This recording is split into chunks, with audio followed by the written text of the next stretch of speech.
Gila Shopping kali ini Budi nak ajak korang pergi game on dekat The Mind Shopping Mall. Kalau korang nak sambut hujung tahun ini dengan vibe yang lain sikit, The Mind Shopping Mall memang wajib masuk list guys. Mall ni dah tak macam dulu lagi sejak ada game on theme park kat level 3, 4 dan 5. 3 tingkat dengan keluasan lebih 70,000 square feet dan ada 12 zon permainan. Sekali bayar, korang boleh main puas-puas seharian sampai kaki lenguh. Dekat sini ada Ninja Challenge yang sangat mencabar. Sing on untuk karaoke lepas stres dan e-sport gaming portal untuk gamer. Dalam satu kawasan yang sama, korang boleh main bubble bank, bowling, pickleball dan juga basketball. Game on theme park ini sesuai juga untuk team building dan untuk korang yang suka dengan cabaran yang menyeronokkan. Harga tiket pun masuk akal, murah je.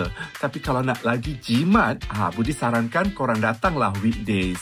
Selain game on, kat The Minds juga ada tempat lain yang best seperti Kinzo Land dekat tingkat 4. Memang ngam untuk kanak-kanak. Kalau korang lapar juga, boleh makan kat Wallace di level 2. Dan kalau nak minum atau lepak bersama kawan-kawan, boleh cuba minuman dekat Caji di level 3 dan Auntie Jenny di level 2. Kaki Toys, jangan lupa singgah di Q Pocket di level 3. Nak workout, ada Gym Oxygen Fitness di level 2. Dan Pet Lovers, confirm korang akan cair punya tengok kucing yang comel-comel dekat Leo Belly Petland di tingkat 1.